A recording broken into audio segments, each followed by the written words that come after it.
Hello, and welcome to our presentation on Jessica Vasquez-Tokos' book, Marriage Vows and Racial Choices. Our group is comprised of Jorge Carreon, Israel Mayorga, Jazmine Rocha, Alexander Ruiz-Olivarez, and Jonathan Aparicio. And we have a presentation to share with you on the intersectional analysis of Chicano and Latino race, class, and gender, families, relationship, kinships. And we'll begin with our first slide on race with Jonathan. Thank you. So the marriage vows and racial choices really emphasizes on racist roles in relationships. Race plays a much larger role in relationships beyond just preferences. There's a quote in the book that says, Latina women who deliberately pursue outmarriage view intermarriage as a way to avoid the negative experiences or traits they associate with Latino men. This quote explains that people usually date specific races based on experiences, expectations, and culture. Vasquez-Tokos then goes on to explain that some individuals may color code any negative experiences that they've had and begin to avoid people that resemble that race. They usually get these experiences growing up, usually within their community or as a kid, and it usually just sticks with them. And she goes on to explain that this color coding is a mechanism of a negotiated desire that rests on an emotional bargain due to past experiences. However, race doesn't only play a negative role when it comes to dating.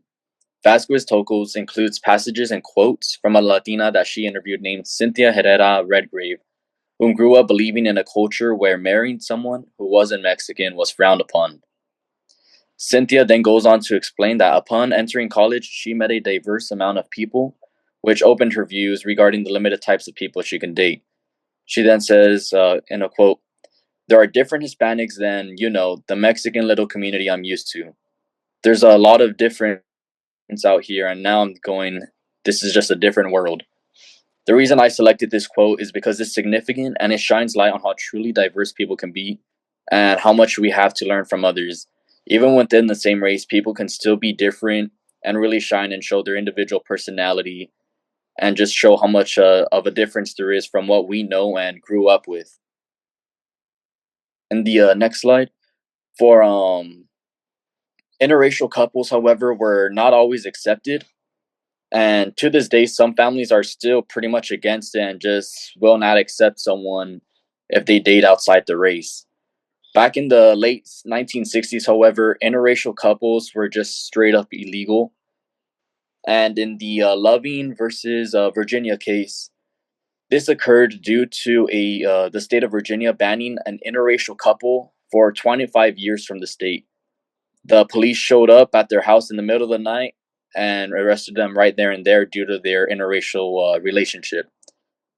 This resulted in a letter being written to Robert Kennedy, who then passed the letter to a Virginia lawyer who was a member of the Civil Liberties Union.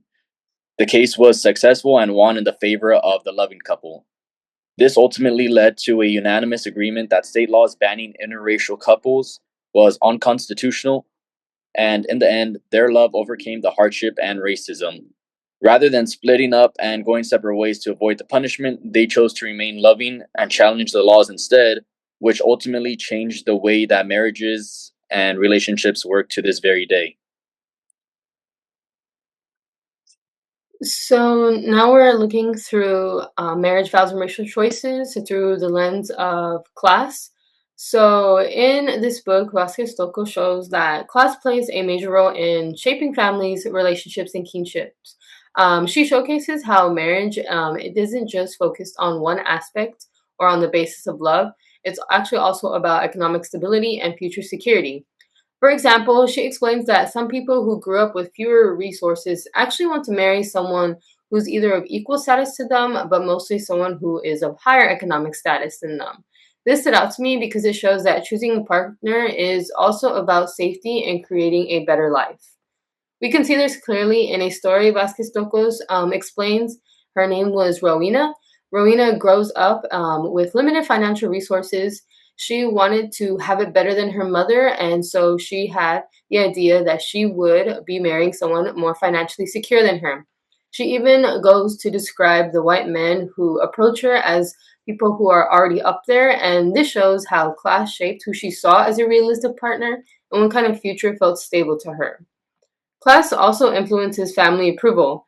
In another case that Vasquez-Tokos write about, Bianca and her family supported her relationship with her partner named Chuck, not because of the emotional connection that they had, but because he had a job and a car. That moment highlights that families really do evaluate relationships based on the responsibility the other partner has and stability and not just love.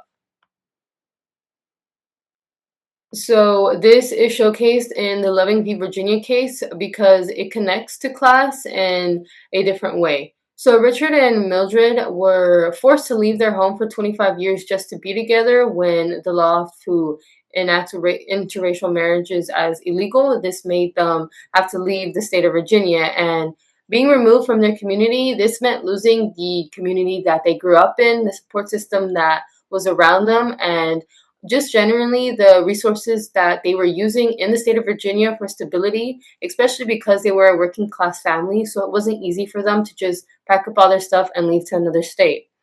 But what stood out and what Vasquez-Tokos wanted to highlight was even though there was this pressure of class, the resistance was still shown because they moved together. The Lovings continued to choose each other and they built a life on their own terms. They weren't going to get rid of their love. And this shows that while class can shape opportunities and relationships, it doesn't fully control them.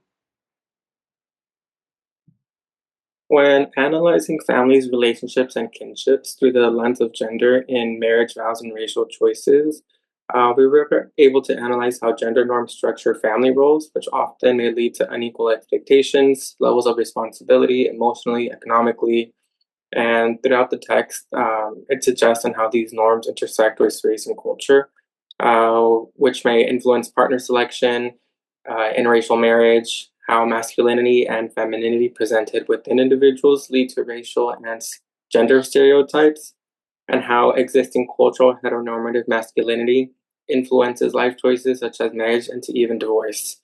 And so some examples given within the text is how gender attitudes, beliefs, and norms steer romantic decisions is a new angle on union formation that shed light on the experiential tools that people use to make life-changing decisions.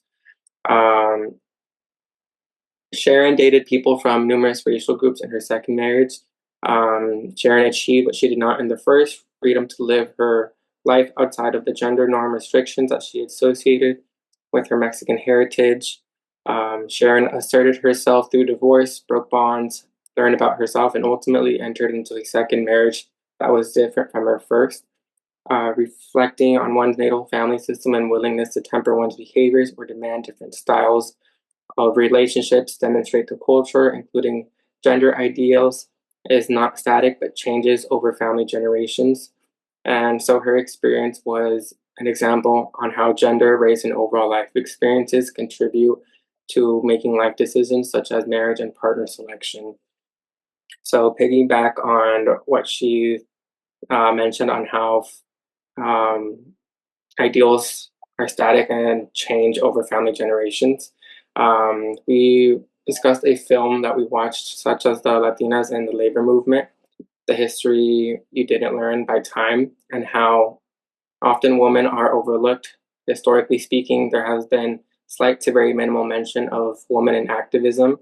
There's very little talks about women involved in the labor movement, and so this film shows resistance within group of Chicano Latino community through the lens of gender, by showing how women redefine gender norms, redefine roles due to the means of survival and adaptation, and overall how gender roles have changed over time. Not only does this capture how women are overlooked, but how external real life situations and experiences can alter gender roles and expectations, which have altering effects on selecting partners and marriage. And so here I inserted some pictures of some important women that contributed to the Chicano and Latino history, specifically within resistance and empowerment. And so I think it's important to talk about these women, as not only do they contribute to activism within the labor movement, if not, they definitely changed the trajectory of Chicano and Latino life. ultimately leading to cases such as the Agricultural Labor Relations Act, which created the first agricultural bargaining rights in the US, which resulted in improved field conditions, wage protections, and landmark labor contracts. And not only changing the trajectory of Chicano and Latino life, but as well the trajectory of women and the norms that have always existed within, which have ultimately have had an effect in the everyday life of women, including relationships, marriage, and kinships. So this slide shows a comparison and contrast of how social movements around Chicanx and Latinx identity, family, and marriage have essentially changed over time. Earlier movements like El Movimiento focused on collective rights, including education, labor, voting, and also fighting for against institutional racism. The National Archives describes the Chicano movement as fighting for equal labor and political rights.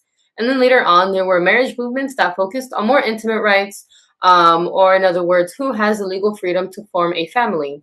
In Loving Virginia, the court said the freedom of choice to marry cannot be restricted by race.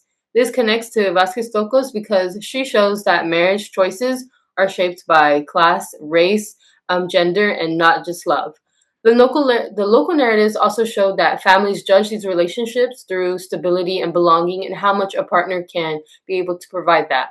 State narratives show injustice through the school segregation and marriage laws, and federal narratives also reframe these issues as constitutional rights.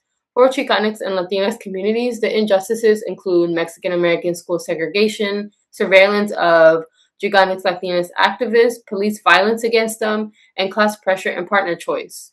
All of these movements changed from fighting public exclusion to demanding personal dignity and belonging at a local, state, and federal level.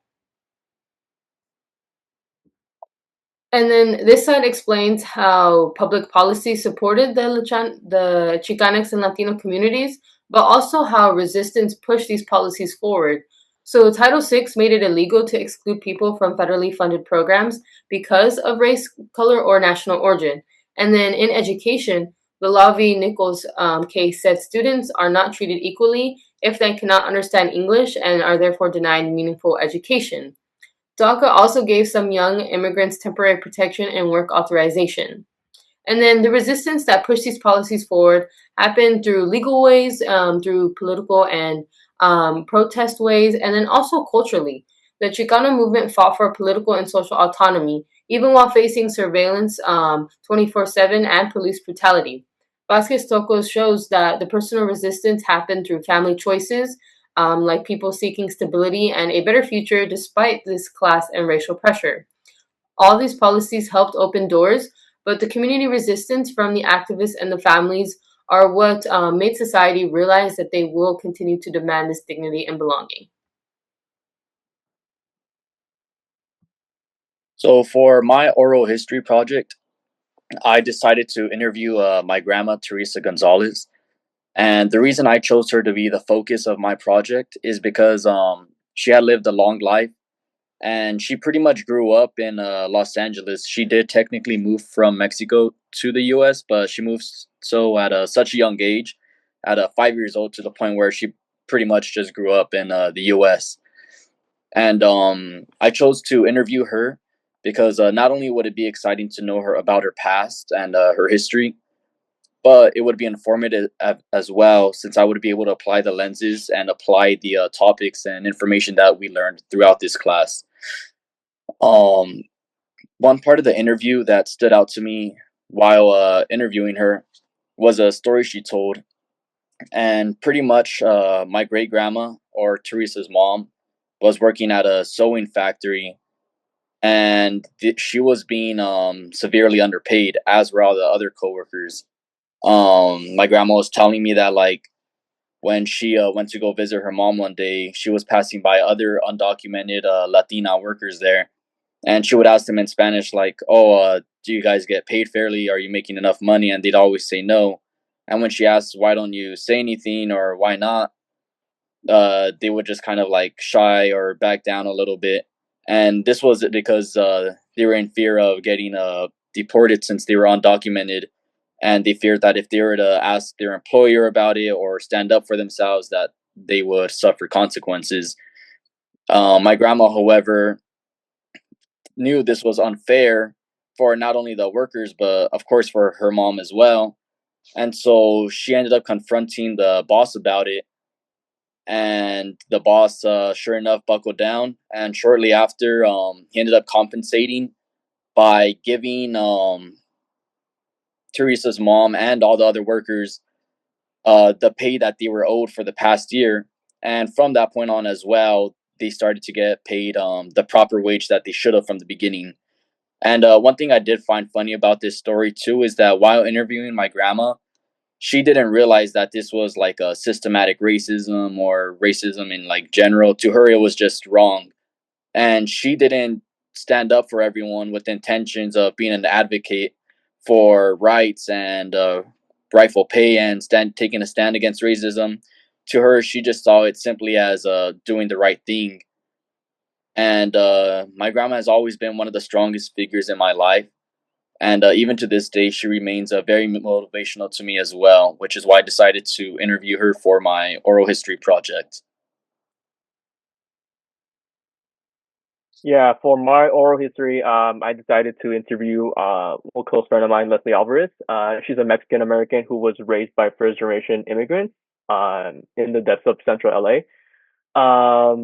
Growing up, she witnessed a lot of things. She witnessed friends getting sick, families getting sick, not being able to go to the doctor. So she witnessed firsthand the lack of like medical resources and assistance, and also the support of available to low income communities and people of color. Growing up, this motivated Leslie to extend her education and pursue something bigger in order to make a difference in her community. After graduating from high school, she attended ELAG and then she transferred to Cal State LA. After that, she received her BA in rehabilitation services, where she started applying to jobs where she started looking. She started looking for jobs where she could immediately like help out her community. Today, she works for the Children's Collective, where she's able to help out with people with case management meetings, uh, employment assistance, housing assistance, and employment assistance. She's also gone to like parks, recreational parks to like plant trees, plants. So it's also environmental, and what really stuck to me from interviewing Leslie is the fact that even though she was going through a lot, like being a full-time student, full-time job, paying bills, she still uh, stuck with her main goal, which was try to make a difference in her community.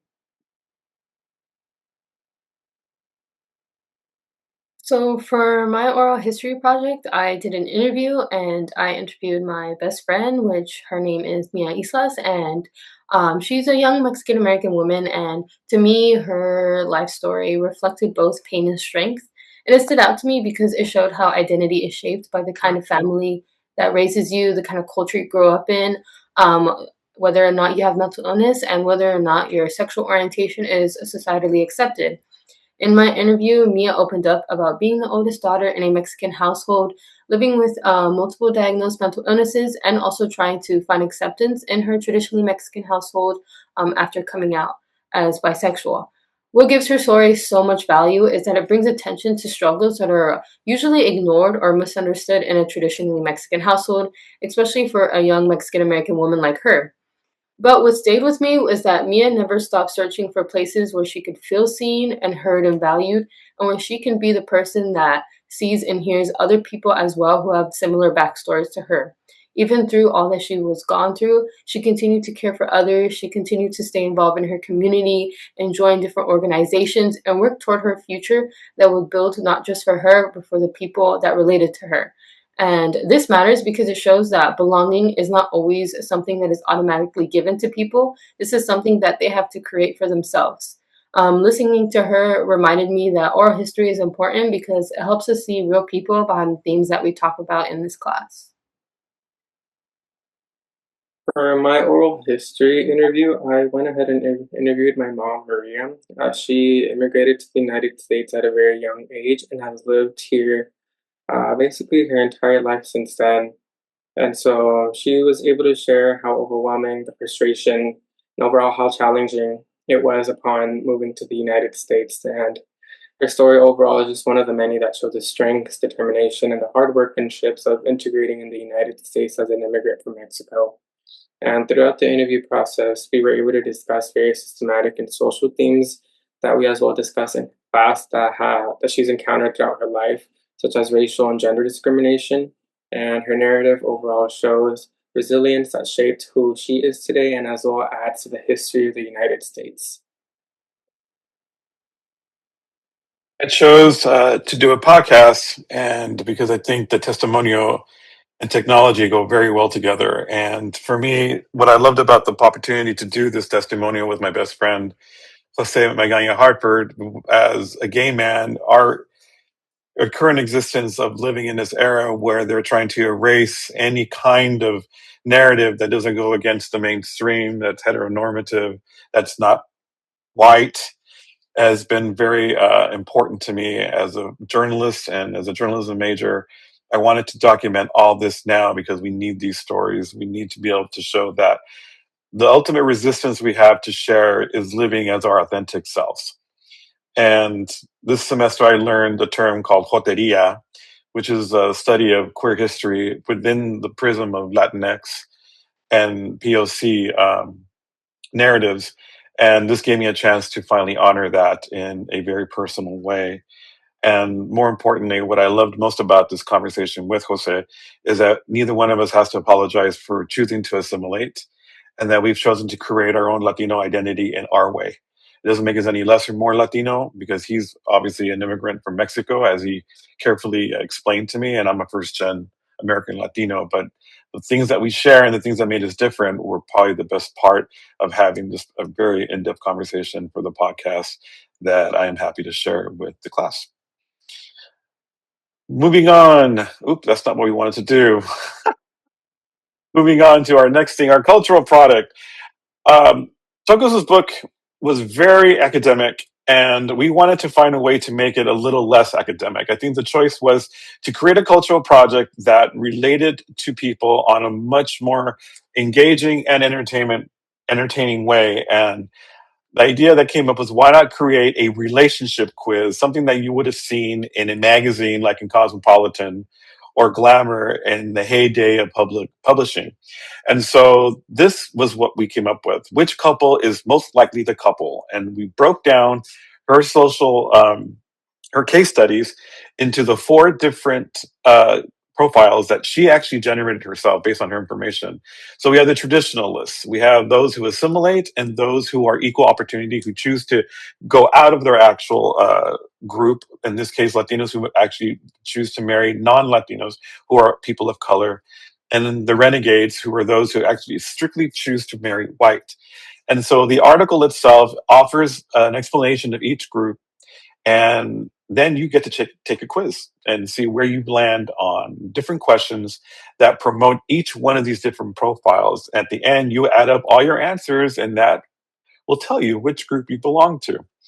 And so this is probably the easiest way to kind of help distill the very fascinating and unique information that Vasquez-Tokos was trying to impart in a very challenging book to process, giving its very strong academic focus. And I created this with Alex together, who did an incredible job on the artwork in the overall magazine article that we shaped. I wrote the text, and I think this is a good example of how to take something like a very serious subject matter and to help make it something more mainstream and easy to process for a general audience. And so I am happy to show the rest of our group. I'm trying to say we can get a way to get all 5 of us on screen together, but I don't know if that's possible at this point. So there we all are. And but I just want to thank my group members for their efforts and their insights into putting together this group presentation, because it wasn't easy to coordinate all this insight and intellect to create one message out of one book for the semester. But I just want to say thank you very much to you, Dr. Cupchoy, for giving us the opportunity to learn and participate in a very complex subject in this manner. And I don't know if y'all want to say something to add to that, but I just want to be able to show all your faces to show that this group really did do a damn good job. Well, thank you, Jorge. You're the main one that, well, it was your idea to start this group as well, too. We all joined you, and you led it very good, too. You kept things organized. You started the Zoom meetings. So thank you for taking the reins as well, providing good leadership. And as well to the professor, too. All the stuff was very informative. It was fun reading the stories as well, too. Lots to learn. And it's nice to see how many people are out there with, like, just so many stories, such an impact on, like, everyone's lives, whether we realize it or not, and just how much there is to take away from this class and how much we've learned. Don't be shy. Yeah, absolutely. Thank you, Jorge. Thank you, everybody, for your time, efforts. It was a long project, but we were able to finish it, and yeah, I'm very proud of all of you guys. And that's for this class. I learned a lot. It's a very eye-opening, and it's interesting to see different stories and how much we all try to make a difference in overall in our lives or somebody else's life. So, thank you, all of you guys.